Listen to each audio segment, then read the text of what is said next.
बिस्मिल्लाहिर्रहमानिर्रहीम। सर जी, आज lecture number 3 है और हमने इसको शुरू करने से पहले जो कल आपके साथ कमिटमेंट हुई थी कि एओपी से रिलेटेड कुछ बातें करनी है, पहले वो कर लें। मुझे याद है section number 88, section number 88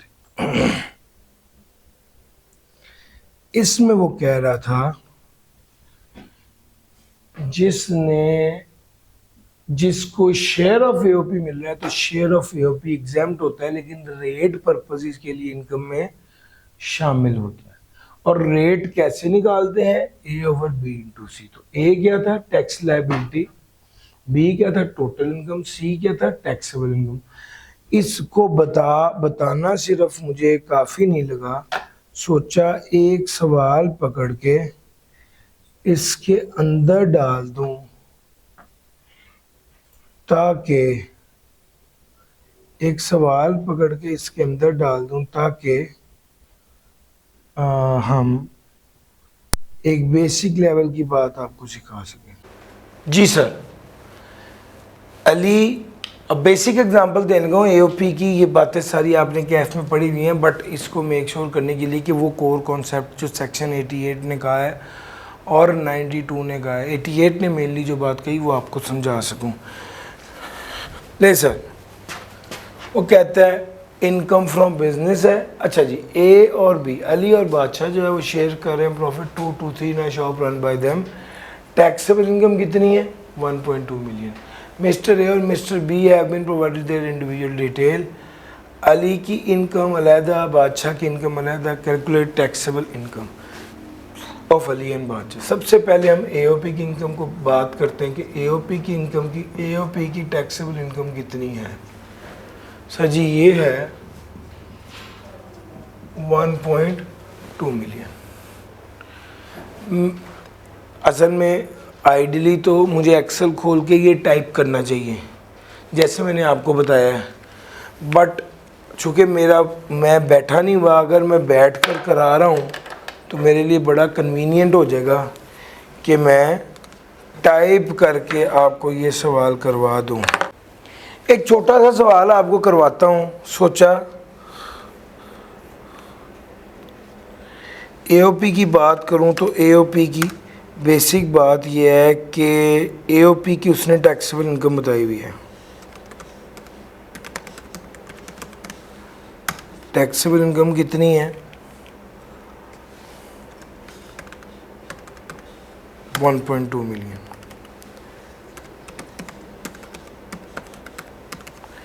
tax liability जी, टैक्स लायबिलिटी कितनी हो जाएगी? टैक्स लायबिलिटी कितनी हो जाएगी? सर, आप फर्स्ट स्केड्यूल में रेट देखेंगे। वैसे मुझे इस वक्त मेरे ज़हन में है कि टैक्स लायबिलिटी हो जाएगी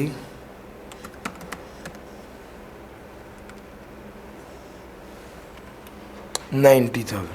अच्छा जी, अब ए को कितना मिला और बी को कितना मिला?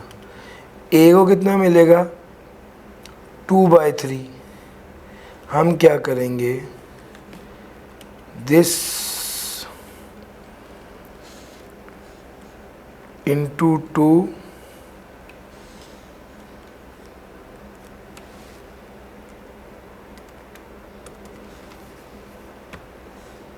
this into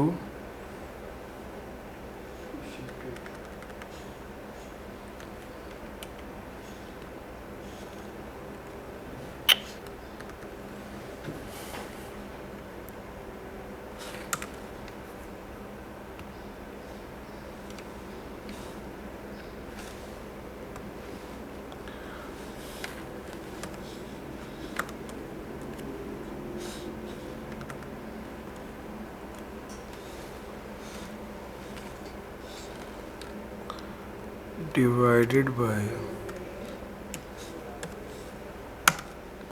60,000।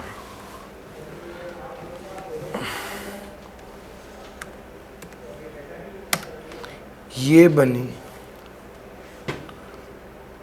2/5 किया मैंने, डी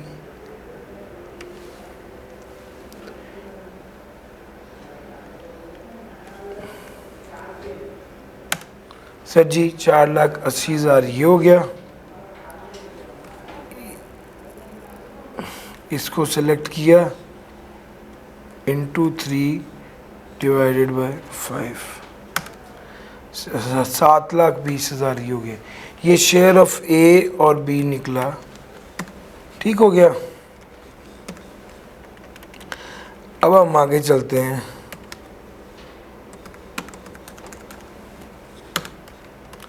अब हम ए की वर्किंग कर लेते हैं। ए की टैक्सेबल इनकम और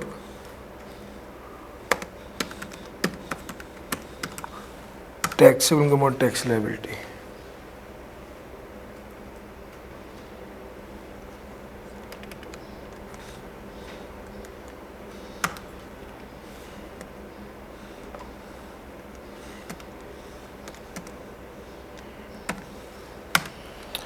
अच्छा जी, ए की टैक्सेबल इनकम और टैक्स लायबिलिटी कैसे निकालेंगे? ए की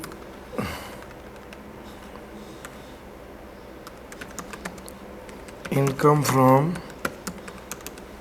बिजनेस कितनी है?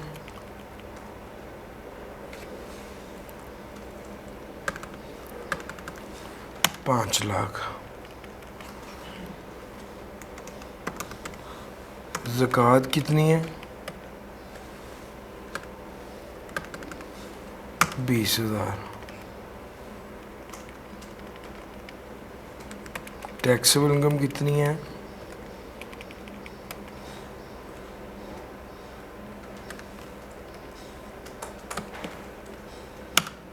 4,80,000। यहाँ पे लिखेंगे शेयर ऑफ एओपी। एओपी का कितना शेयर है? 4,80,000। जी, total income for rate purpose. Total income for rate purpose कितनी है? Total income for rate purpose कितनी है? इसको क्या करेंगे?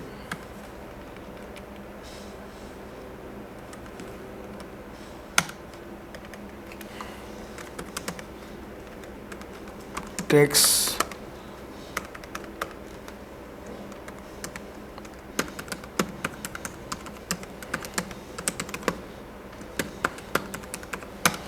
Tax liability for rate purpose कितनी है? Tax liability for rate purpose कितनी है? जी, tax liability for rate purpose आपने बताना है रेट देखकर। 9,60,000 रुपये एओपी, 9,60,000 रुपये पर कितनी टैक्स लायबिलिटी बनेगी?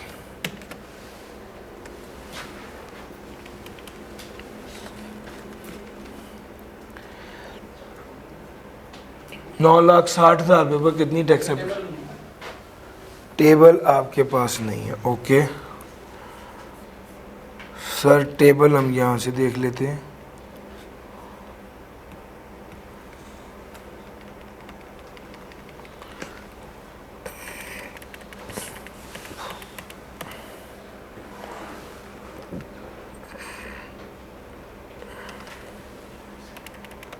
जी सर, यहाँ से देख लेते हैं टेबल। 9,60,000 रुपये पर कितना टैक्स बनता है ज़रा कैलकुलेट कीजिएगा। 9,60,000 स्लैब नंबर 2 है। 6 लाख से ऊपर 15%, 6 लाख से ऊपर 15%। तो इसको ऐसे करते हैं,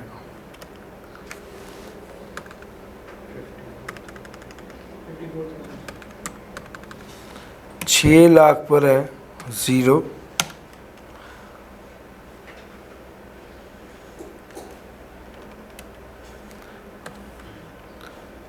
6 लाख से ऊपर है 3,60,000, 3,60,000 का 15%, ये बना 54,000। तो tax liability for rate purpose कितना हो गया 54,000। अब आ गया एक्चुअल टैक्स,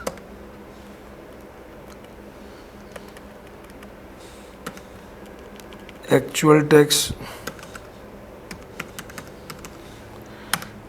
टैक्स लायबिलिटी ये होता है ए ओवर बी इंटू सी। पता है क्या करेंगे, ए क्या है 54,000, यही है ना A tax liability, divide by B taxable income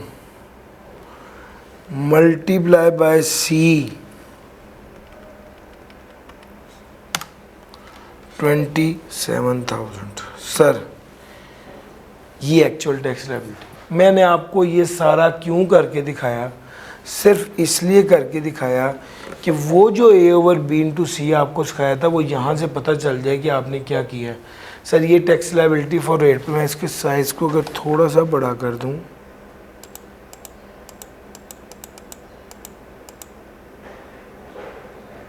जी अब ज़्यादा बेहतर हो गया ना। सर एओपी की टैक्सेबल इनकम निकाली, टैक्स लायबिलिटी निकाल ली, फिर ए का जितना शेयर बनता है वो निकाला, बी का जितना शेयर बनता है वो निकाला। अब ए की टैक्सेबल इनकम निकालनी थी तो इनकम फ्रॉम बिजनेस देखा, ज़कात लेस करनी थी। इस तरह करते हैं ज़कात को,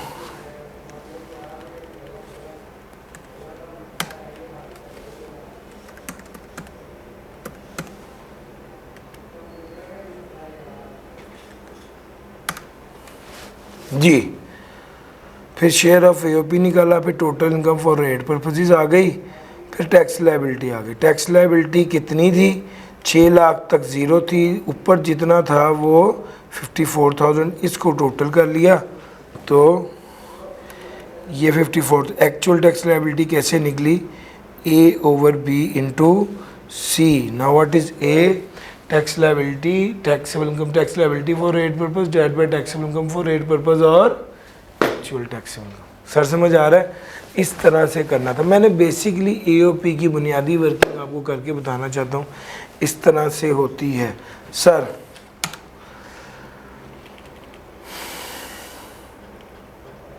अगर मैं अब बी की वर्किंग करूँ, बी की,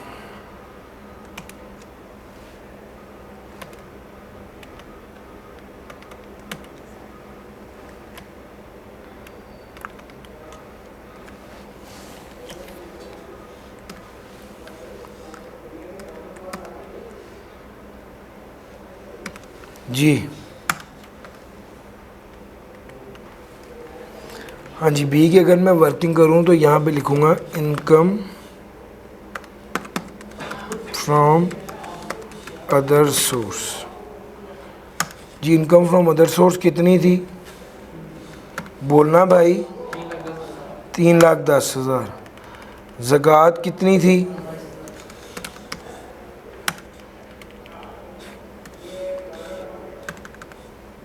22,000। 2,88,000। फिर आ गया share of AOP. Share of AOP कितना है, शेयर ऑफ एओपी कितना है, सर जी यहाँ से पकड़ लेते हैं ना ऊपर से। जी सर ये है ना शेयर ऑफ एओपी। जी अब आ जाएं, total income for rate purposes. Sir जी मैं टाइप करने के बजाय उसको उठा लिया। Total income for rate purpose कितनी है, total income for rate purposes. Tax liability for rate purpose 1,008,000। हमने पढ़ा 6 लाख तक तो कितना है, ज़ीरो। 6 लाख से ऊपर कितना है, 4,008,000। नहीं, एक ज़ीरो ज़्यादा बढ़ गया। अच्छा इस पर कितना है, हमने कहा इसका 15%। सर जी आपकी tax liability for rate purpose आ गई, ठीक हो गया। अच्छा जी, फिर आ गया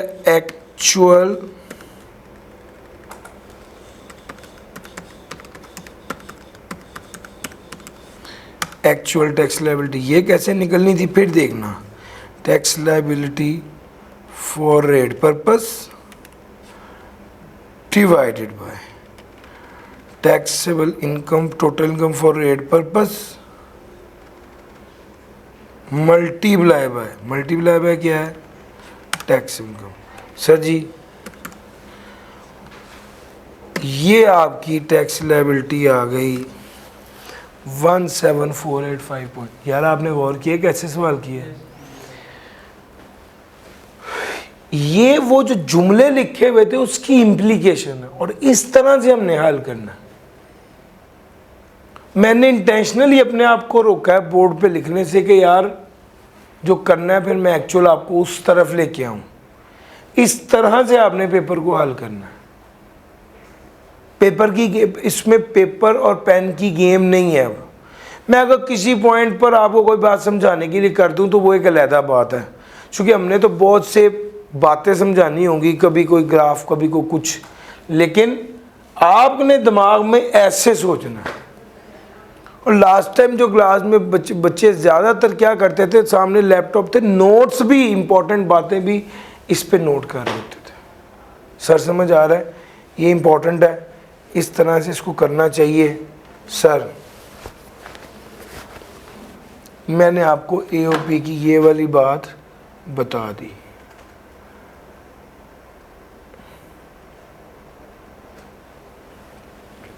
इस नोट्स के अंदर ना भाई ये वाला सवाल इनकॉर्पोरेट कर देना जो मैंने कराया, और साथ ये वाला जो सॉल्यूशन है ये इनकॉर्पोरेट कर देना, ठीक है।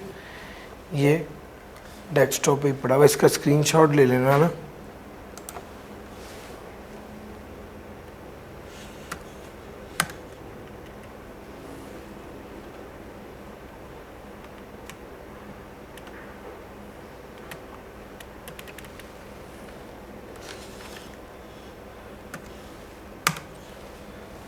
लो सर, ये मैंने आपके साथ ये वाली बात कर दी। मैं अब वापस आ रहा हूँ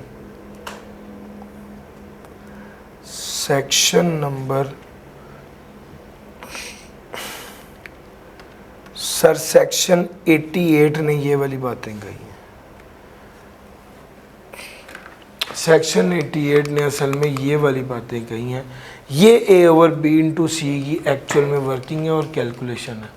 वो कहता है पार्टनर को जब कोई इनकम दे रहे होंगे, जब आप एओपी की टैक्सेबल इनकम कैलकुलेट कर रहे होंगे, तो पार्टनर को दिए जाने वाली सैलरी, कमीशन, ब्रोकरेज या कोई और रेम्यूनरेशन उस एओपी की इनकम में शामिल नहीं, उस एओपी में से लेस नहीं होगी। तो बेसिकली जब आप एओपी की टैक्सेबल इनकम निकाल रहे होते हैं तो अगर पार्टनर को कोई सैलरी दी तो उसे क्या कर देते हैं, ऐड बैक कर देते हैं। पहली बात ये वाली बात मैं आपको ऑलरेडी कर चुका हूँ कि अगर एओपी जिसका 300 मिलियन से ज़्यादा का टर्नओवर है तो उसको चाहिए कि वो अपनी एओपी का ऑडिट कराए। अगर उसने ऑडिट ना कराया तो उस ऐसी एओपी जिसका टर्नओवर 300 मिलियन से ज़्यादा और उसका ऑडिट ना हुआ, उसका शेयर ऑफ एओपी एग्जेम्प्ट नहीं होगा बल्कि टैक्सेबल हो जाएगा। अब आप ये वाला सवाल भी पूछ सकते हैं कि सर आपने प्रॉफिट में से टैक्स लेस करने के बाद वाला हिस्सा क्यों नहीं तकसीम किया। सर ये वाली बात को समझिएगा। सर आप ये भी तो कह सकते हैं ना कि ये ए और बी को जो हिस्सा दिया है इसमें से 12 लाख में से 90,000 लेस करने के बाद जो आता उसको करते। यार मेरा पॉइंट पिक कर रहे हैं, आपने पूरे 12 लाख का 2/5 किया ना, इस अमाउंट का 2/5 किया ना। मैं ये कह रहा हूं कि भाई इसमें से टैक्स लेस करने के बाद 2/5 करते ना, होता भी एक्चुअल में ऐसे ही है। लेकिन वो कहते हैं जब आप रेट पर्पस के लिए अमाउंट ले रहे होगे तो आप प्रॉफिट बिफोर टैक्स की अमाउंट ले रहे होगे। रेट पर्पसेस के लिए जो अमाउंट ले रहे होगे वो प्रॉफिट बिफोर टैक्स की अमाउंट ले रहे होगे। समझे?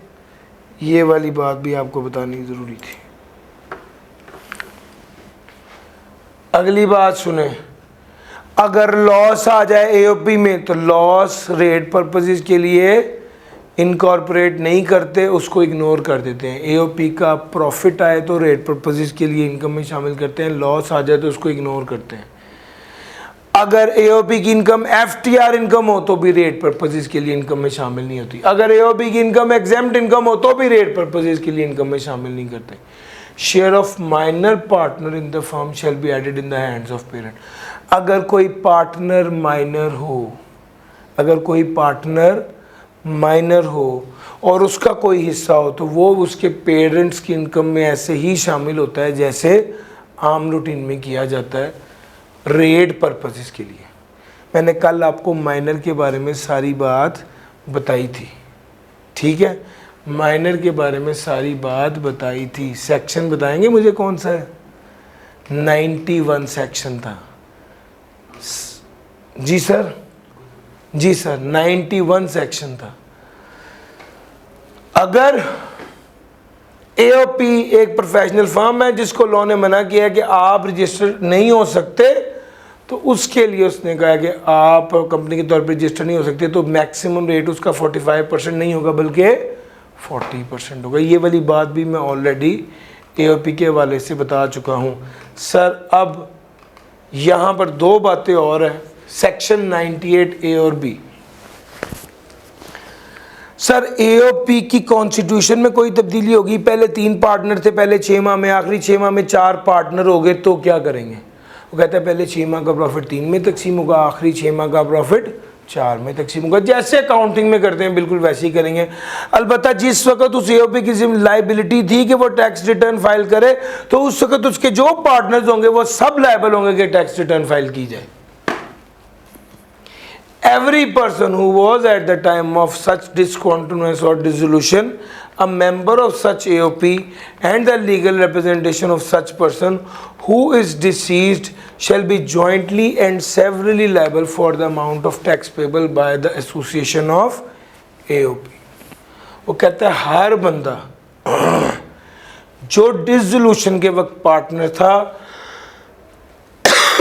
वो जॉइंटली और सेवरली लायबल होगा कि ओपी पे जितना टैक्स है उसको अदा करे। तो सर ये सेक्शन 98A और 98B भी आपको कवर करवा दिया, इसको नोट कर लीजिएगा। सर बेसिकली मैं अब हेड्स ऑफ इनकम शुरू करने लगा हूँ। कुछ बुनियादी बातें इंडिविजुअल के बारे में और कुछ बुनियादी बातें एओपी के बारे में। इंडिविजुअल की टैक्सेबल इनकम से टैक्स लायबिलिटी निकालना और बुनियादी बातें बता दी। एओपी की टैक्सेबल इनकम से टैक्स लायबिलिटी निकालना और ये वाली बातें बता दी।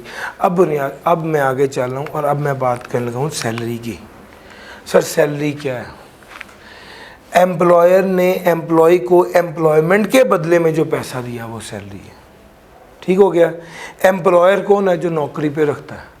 एम्प्लॉय कौन है? जो नौकरी करता है। एम्प्लॉयमेंट क्या है? नौकरी। अगर कोई बंदा सरकारी मुलाजम है तो वो एम्प्लॉयमेंट में है। अगर कोई बंदा फिक्स सैलरी ले रहा है तो वो एम्प्लॉयमेंट में है। अगर कोई बंदा किसी कंपनी का डायरेक्टर है तो वो एम्प्लॉयमेंट में है। एम्प्लॉय, एम्प्लॉयर और एम्प्लॉयमेंट, ये तीनों डेफिनेशन सेक्शन 2 में डेफिनेशन वाले एरिया में मेंशन्ड भी हैं। जी सर। अब अगली बात यह है कि सैलरी में क्या शामिल है। हाँ जी, वो कहता है सैलरी जो एम्प्लॉय रिसीव करता है other than the salary which is exempt वो चार्जेबल अंडर दैट सैलरी। इसका मतलब ये है कि अगर कोई सैलरी इनकम एग्जेम्प्ट है तो वो अंडर द हेड सैलरी नहीं आती। Salary is taxed on receipt basis. Salary income primarily emerge होती है फ्रॉम रेंडरिंग ऑफ सर्विसेज से। सब सेक्शन 2, सैलरी से मुराद है जो भी पैसा एम्प्लॉय वसूल करता है, पे, ओवर टाइम, फी, वेज, बोनस, ग्रेचुटी, लीव पे, कमीशन और वर्क कंडीशन सप्लीमेंट, वो सैलरी। फिर उसके बाद वो बात करता है बेनिफिट्स की, और बेनिफिट में बात करता है दो तरह की, एक परक्विजिट है और एक अलाउंस। परक्विजिट कहते हैं सहूलत को, कन्वेंस परक्विजिट है, अकोमोडेशन परक्विजिट है, यूटिलिटीज़ बिजली पानी गैस का जितना बिल आएगा हम देंगे, सहूलत है। सहूलत, सहूलत में असल में पैसों का तयन नहीं होता, तुम्हारा इलाज हम कराएंगे। अब वो बंदा सुकून में है, बीमार हो गया तो मेरा इलाज वो कराएंगे, सहूलत ये होती है। और अगर आपको कहा जाए कि तुम्हें 50,000 रुपये महीना इलाज के लिए देंगे, तो ये सहूलत नहीं है, ये पैसा है। जो सहूलत है वो परक्विजिट कहलाता है। यार आपका एम्प्लॉयर आपको गाड़ी दे देता है, ये परक्विजिट है। आपका एम्प्लॉयर आपको महीने का 50,000 रुपया देता है कि गाड़ी तुम ले लो और किस्तें मुझसे लेते जाओ, ये अलाउंस। फिक्स पैसा दे रहा है तो क्या है, अलाउंस है। और अगर सहूलत दे रहा है तो क्या है, परक्विजिट है। आपका एम्प्लॉयर कहता है तुम्हारा महीने का बिजली पानी गैस टेलीफोन का बिल 50,000 रुपये का हम देंगे, आपका बिल 30,000 आता है, वो आपको फिर भी 50 देता है। आपका बिल 60,000 आता है, वो आपको फिर भी 50 देता है, ये क्या है, ये अलाउंस है। और अगर आपका एम्प्लॉयर आपको कहते हैं तुम्हारा बिजली पानी गैस टेलीफोन का बिल हम देंगे, आपका बिल 30,000 आता है, आपका एम्प्लॉयर 30,000 देता है।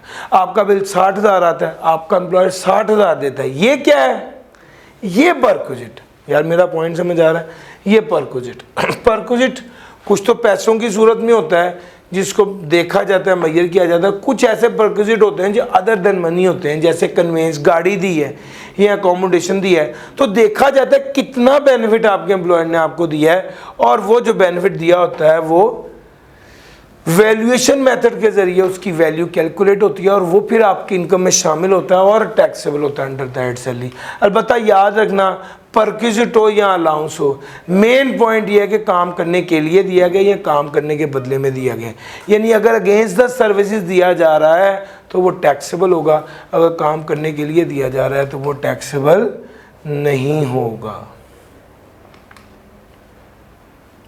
मुझे काम करने के लिए ये लैपटॉप दिया गया, ये जो मुझे लैपटॉप दिया हुआ है इन्होंने इसलिए दिया है कि मैं काम करूं। सर ये क्या है, सर ये काम करने के लिए दिया गया, इनकम में शामिल नहीं होगा। मुझे गाड़ी दी है ताकि मैं दफ्तर से घर और घर से दफ्तर आऊं, उसके अलावा गाड़ी मैं नहीं चला सकता, गाड़ी का ड्राइवर भी है, वो मेरी ज़ाती इस्तेमाल में नहीं है, तो सर ये काम करने के लिए दिया गया, ये इनकम में शामिल नहीं होगा। हाँ मुझे गाड़ी दी है कि चलाओ भी, दफ्तर भी आओ, बच्चों को भी घुमाने ले जाओ, मरी भी जाना है गाड़ी पे जाओ, ये अब इसका मतलब है इसमें बेनिफिट शामिल है, काम करने के बदले में मिल रहा है, वो इनकम में शामिल होता है। और सर समझ आ रहा है, ये असल पॉइंट। सर सैलरी, मैंने आपको ये वाली सारी बातें बता दी, एक बात रह गई है, रीइंबर्स्ड। अब रीइंबर्समेंट जो है वो तो ट्रेनिंग स्टूडेंट को सबको पता होता है कि जब आपको किसी काम भेजते हैं, आप कहते हैं कि भाई पेट्रोल, तो वो कहते हैं तुम आ जाओ, तुम्हें रीइंबर्स कर देंगे। वो रीइंबर्स क्या होता है, यानी तुम मुझे बिल दोगे मैं तुम्हें पैसे दे दूँगा।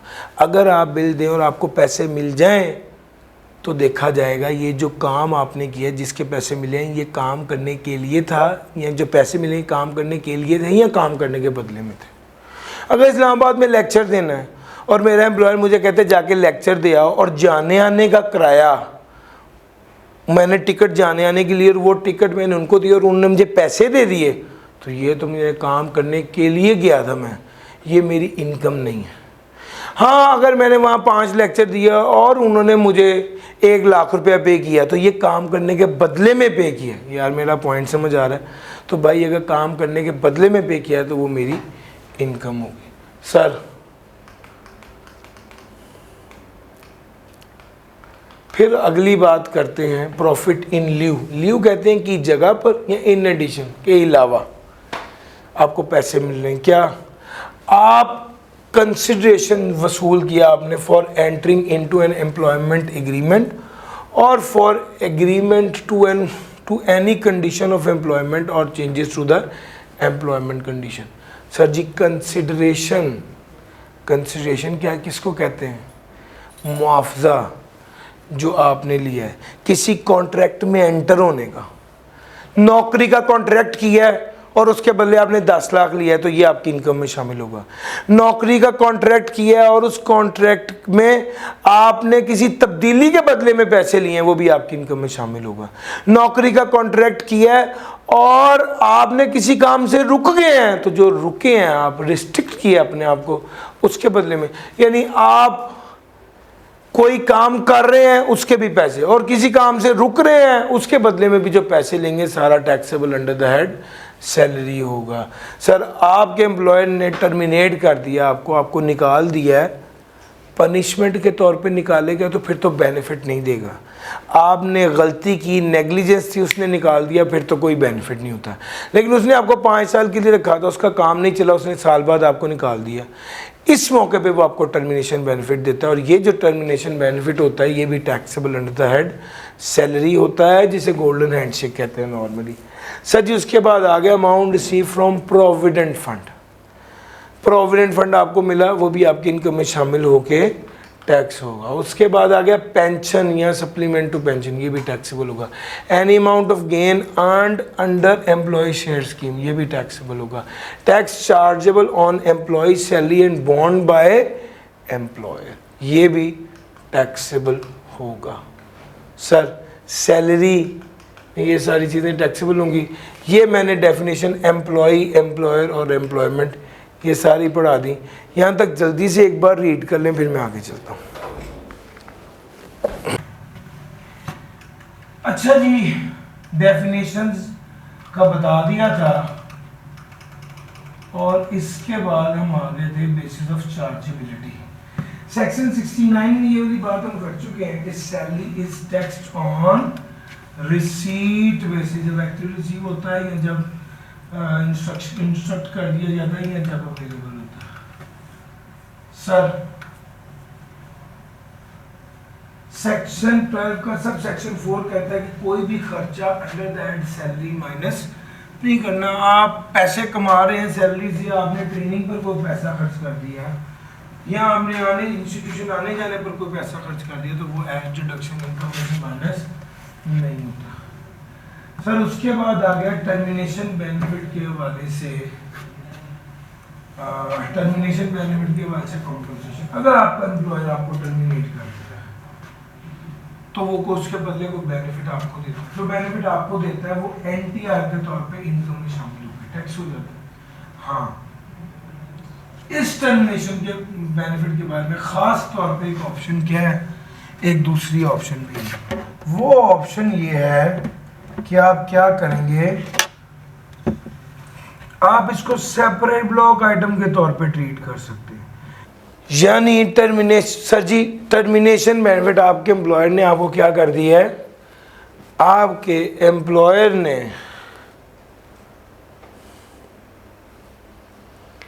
टैक्स पेड या payable for 3 years divide by. Sir जी आपके एम्प्लॉयर ने आपको टर्मिनेशन बेनिफिट दिया है, एक ऑप्शन तो ये है कि आप एनटीआर के तौर पे टैक्स कर दें। एनटीआर के तौर पे टैक्स करेंगे तो जो बेनिफिट है वो इनकम में शामिल हो जाएगा, टैक्सेबल हो जाएगा under the head salary, simple, और स्लैब रेट लग जाएगा। लेकिन अगर आप सेपरेट ब्लॉक आइटम के तौर पे टैक्स करेंगे तो सेपरेट ब्लॉक आइटम की खास बात ये होती है कि रेट सेपरेट होता है। अब जब ये सवाल होगा कि रेट सेपरेट है तो रेट क्या होगा, उसका फॉर्मूला इसने बता दिया, पिछले 3 साल की टैक्स लायबिलिटी डिवाइड बाय पिछले 3 साल की टैक्सेबल इनकम। सर समझ आ रहा है? और जब आप रिटर्न फाइल कर रहे होंगे उस वक्त आप ये वाली बात बता देंगे कि हम क्या इसको सेपरेट ब्लॉक आइटम के तौर पे ऑप्ट करना चाह रहे हैं या नहीं करना चाह रहे। और नॉर्मली अगर इस तरह का कोई सवाल आ जाए तो आप एक ऑप्शन नंबर 1 कहते हैं कि हम इसे एनटीआर के तौर पे ट्रीट करते हैं, और ऑप्शन नंबर 2 में कहते हैं कि हम इसको सेपरेट ब्लॉक आइटम के तौर पे ट्रीट करते हैं। दोनों की वर्किंग कर लेते हैं और उसके बाद डिसाइड करते हैं कि कौन सी ऑप्शन बेहतर है।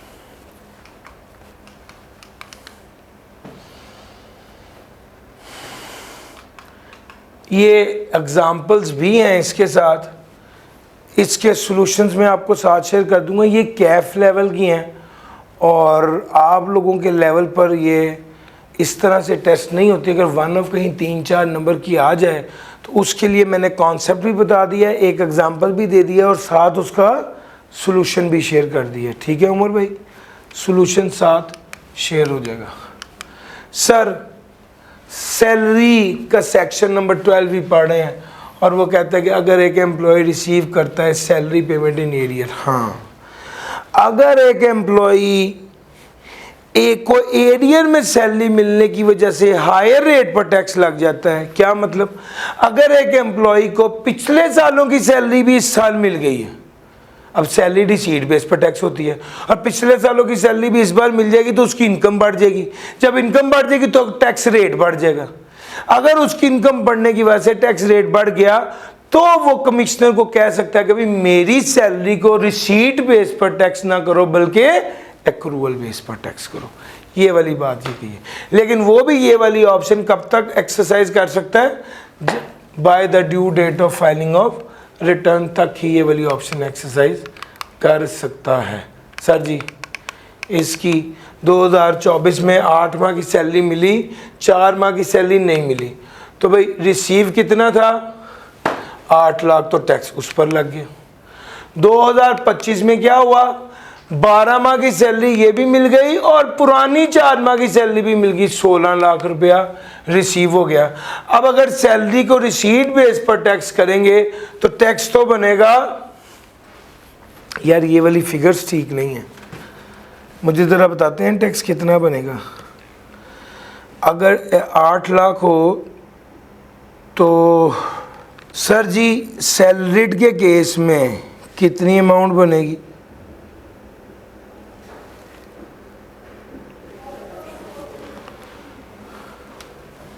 सैलरीड के केस में कितना टैक्स बनेगा। सर जी 8 लाख है तो 2000, 8 लाख माइनस 6 लाख 2 लाख, 2 लाख का 1% कितना बना 2000। और अगर नॉन सेल और 16 लाख हो तो कितना बनेगा,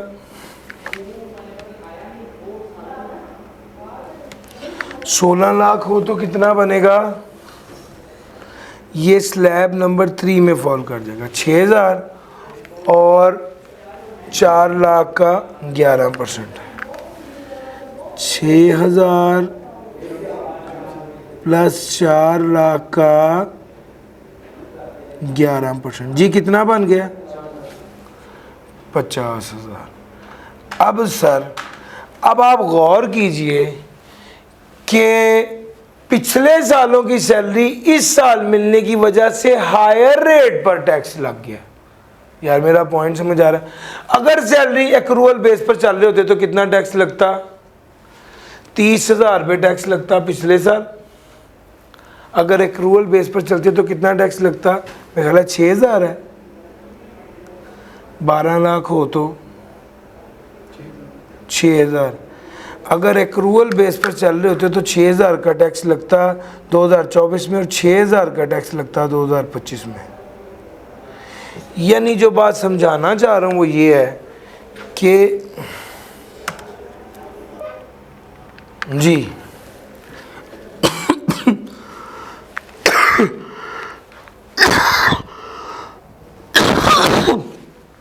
सॉरी जी,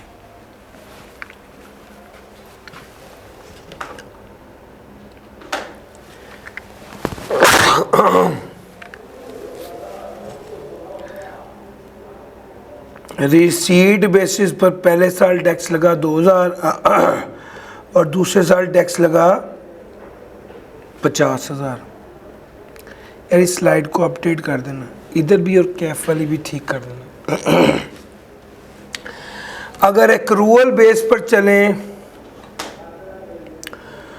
अगर एक्रूअल बेस पर चलते तो टैक्स कितना लगना था, एक्रूअल बेस पर टैक्स कितना लगना था 6,024 में और 6,025 में। अब बड़ा क्लियर है कि आपको रिसीट बेस पर पिछले सालों की सैलरी इस साल मिलने की वजह से बड़ा ज़्यादा टैक्स लग गया। ये वो पॉइंट है जहां पर एक टैक्स पेयर के पास ऑप्शन है कि वो चाहे तो क्या कर सकता है, अपनी इनकम को एक्रूअल बेस पर टैक्स करा सकता है। यस सर एक सवाल है इसका भी, मैं उसका भी सलूशन साथ शेयर करूंगा। अगर कभी ऐसा हो जाए पिछले सालों की सैलरी आपको इस साल मिल जाए तो एक्रूअल बेस पर कैसे वर्किंग करते हैं, उसके बारे से भी एक छोटा सा क्वेश्चन है, विद सलूशन आपके साथ शेयर करूंगा। टारगेट सिर्फ ये है कि आपको मैंने कॉन्सेप्ट बता दिया है और ये वाली चीज़ें कैफ लेवल की हैं, बट जब हम इसको गो थ्रू करा रहे हैं तो फिर कोई चीज़ छोड़े ना, उसके वजह से मैं आपके साथ नोट्स में ये चीज़ें शेयर कर रहा हूँ।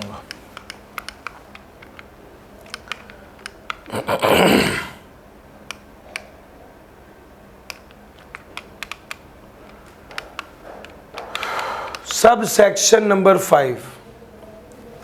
सर जी अगर कोई अमाउंट या परक्विजिट जो है और उसे ट्रीट किया गया as received of whether the amount of perquisite paid is provided, sir जी कब समझा जाएगा कि आपने कोई बेनिफिट वसूल कर लिया है? तो उसने कहा जब एम्प्लॉय ने वसूल कर लिया है, जब एम्प्लॉय के एसोसिएट ने वसूल कर लिया है, जब थर्ड पर्सन ने एम्प्लॉय के कहने पर वसूल कर लिया है, और जब थर्ड पर्सन ने एम्प्लॉय के एसोसिएट के कहने पर वसूल कर लिया है। 4 बातें। कब समझा जाएगा आपने वसूल कर लिया है? जब एम्प्लॉयर ने दिया है, जब एम्प्लॉयर के एसोसिएट ने दिया है, जब थर्ड पर्सन ने एम्प्लॉयर के कहने पर दिया है, जब थर्ड पर्सन ने एम्प्लॉयर के एसोसिएट के कहने पर दिया है। 4 और 4 कितने हो गए? 8 लोग हो गए। उसके अलावा वो कहता है पास्ट और प्रोस्पेक्टिव एम्प्लॉयर से अगर आपने कोई चीज़ ली है तो वो भी जब वसूल की समझा जाएगा आपने वो रिसीव कर ली। सर ये सैलरी से रिलेटेड सारी बातें थी, आपको बता दी। इसके बाद हमने बात करनी है वैल्यूएशन ऑफ परक्विजिट्स के हवाले से।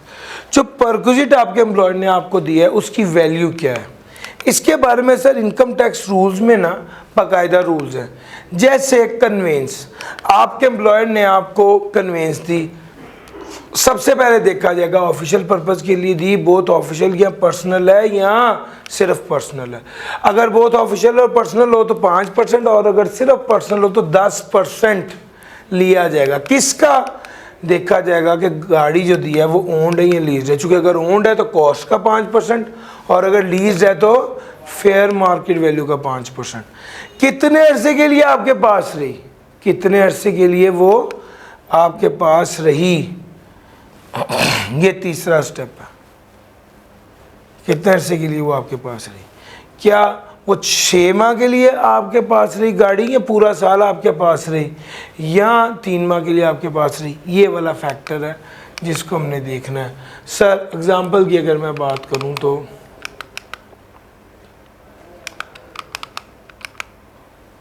व्हीकल एसबीआई ने सर अली इमरान को दी है, कॉस्ट ऑफ व्हीकल 6 लाख है, व्हीकल इज़ बोथ ऑफिशियल और पर्सनल यूज़ है, तो कैलकुलेट बेनिफिट करेंगे। सर ऑफिशियल और पर्सनल यूज़ का मतलब होता है कितना? 5%। क्या ले लेंगे? कॉस्ट ले लेंगे अगर कुछ नहीं बताया हुआ तो। कब दी है? 1 जनवरी को, तो क्या कर लेंगे? 6/12। और मुश्किल तो नहीं लग रहा, कन्वेंस का बेनिफिट है, पहले भी आप लोगों ने बतेरी बार पढ़ा हुआ है। सर कन्वेंस के बारे में रूल क्या है? रूल नंबर 5 है। रूल नंबर 5 कन्वेंस के बारे में है, हमने आपको बता दिया। उसके बाद रूल नंबर 4 है अकोमोडेशन का। रिहाइश आपके एम्प्लॉयर ने आपको दी है, क्या करेंगे? सर फेयर मार्केट वैल्यू रिहाइश 45% ऑफ मिनिमम टाइम स्केल, या रिहाइश जो दी है उसकी fair market value, whichever is higher वो लेंगे। सर रिहाइश जो दी है उसकी फेयर मार्केट वैल्यू या 45% of minimum time scale whichever is higher. ये वाली बात थी वैल्यूएशन के वाले से। और मिनिमम टाइम स्केल का पता है आपको? सर जी जो सरकारी इदारे होते हैं, जो सरकारी इदारे होते हैं वहाँ पर स्केल्स होते हैं, और किसी भी स्केल की जो मिनिमम सैलरी होती है उसे मिनिमम टाइम स्केल कहा जाता है। इसके कुछ एक दो छोटे छोटे सवाल हैं, ये ज़रूर कीजिएगा, टॉपिक रिफ्रेश हो जाएगा। ऑल्दो ये सारी चीज़ें कैफ लेवल पर आपने की हुई हैं। एम्प्लॉयर ने एम्प्लॉय का 100% बिल पे कर दिया, एम्प्लॉयर ने एम्प्लॉय को कितने का फ़ायदा दिया, 1 लाख रुपए का टैक्सेबल होगा। एम्प्लॉयर ने एम्प्लॉय का 50% बिल पे किया, बिल था 1 लाख का, कितना पैसा एम्प्लॉयर ने दिया, 50,000 रुपया, फ़ायदा कितने का हुआ, 50,000 टैक्सेबल होगा। एम्प्लॉयर ने एम्प्लॉय का 1 लाख का बिल था, 10% अदा कर दिया, पेड बाय एम्प्लॉयर क्या था, 10,000, ये क्या हो जाएगा, टैक्सेबल हो जाएगा। सर एम्प्लॉय ने एम्प्लॉय को कहा 10,000 तुम पे कर दो, बाकी मैं पे कर दूंगा, बिल आया 1 लाख रुपए का, एम्प्लॉय ने 90,000 पे किया। सर जितना फ़ायदा एम्प्लॉयर ने एम्प्लॉय को दिया है वो सारा एम्प्लॉय की इनकम में शामिल होकर टैक्स होगा।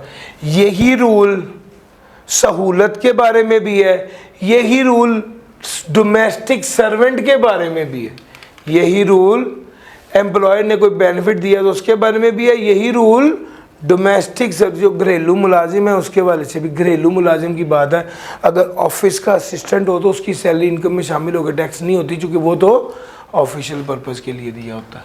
सर अगली बात, एम्प्लॉयर ने एम्प्लॉय को लोन दे दिया। अब लोन हो सकता है 3 तरह का, एक हो सकता है इंटरेस्ट फ्री, एक हो सकता है कंसेशनल और एक होता है अबव बेंचमार्क। अगर एम्प्लॉयर ने एम्प्लॉय को लोन इंटरेस्ट फ्री दे दिया तो एम्प्लॉयर ने एम्प्लॉय को कितने का फ़ायदा दिया है, 10% का फ़ायदा दिया जो उसकी इनकम में शामिल होकर टैक्स होगा। अगर एम्प्लॉयर ने एम्प्लॉय को लोन दे दिया 4% पे तो कितने का फ़ायदा दिया है, 6% का फ़ायदा दिया है। और अगर एम्प्लॉयर ने एम्प्लॉय को 12% पे लोन दिया तो कोई फ़ायदा दिया है, कोई फ़ायदा नहीं दिया। 10% बेंचमार्क है, अगर 10% से ज़्यादा पर लोन एम्प्लॉयर ने दिया तो कोई फ़ायदा नहीं दिया। सर जितना फ़ायदा एम्प्लॉय को मिला है एम्प्लॉयर की तरफ से, चूंकि उसने इंटरेस्ट फ्री लोन दिया, वो taxable under the head salary होगा। कंसेशनल के केस में जितने का फ़ायदा हुआ, मिसाल के तौर पे यहाँ पर 10% का फ़ायदा हुआ है, यहाँ पर 6% का फ़ायदा हुआ है, यहाँ पर कोई फ़ायदा नहीं हुआ। गर्ज ये कि एम्प्लॉयर ने एम्प्लॉय को अगर इंटरेस्ट फ्री लोन दिया है तो 10% के हिसाब से फ़ायदा दिया है। एम्प्लॉयर ने एम्प्लॉय को कंसेशनल लोन दिया है तो 10% से जितने कम पर दिया वो वाला फ़ायदा दिया है, ये फ़ायदा इनकम में शामिल होके टैक्स होगा। अगर एम्प्लॉयर ने एम्प्लॉय का अबव बेंचमार्क दिया है तो कोई फ़ायदा नहीं दिया। सर वो और तो कुछ भी टैक्सेबल नहीं होगा। हाँ, एक्सेप्शन टू द प्रोविजन, अगर 1 मिलियन तक का लोन है तो कुछ भी टैक्सेबल नहीं होगा।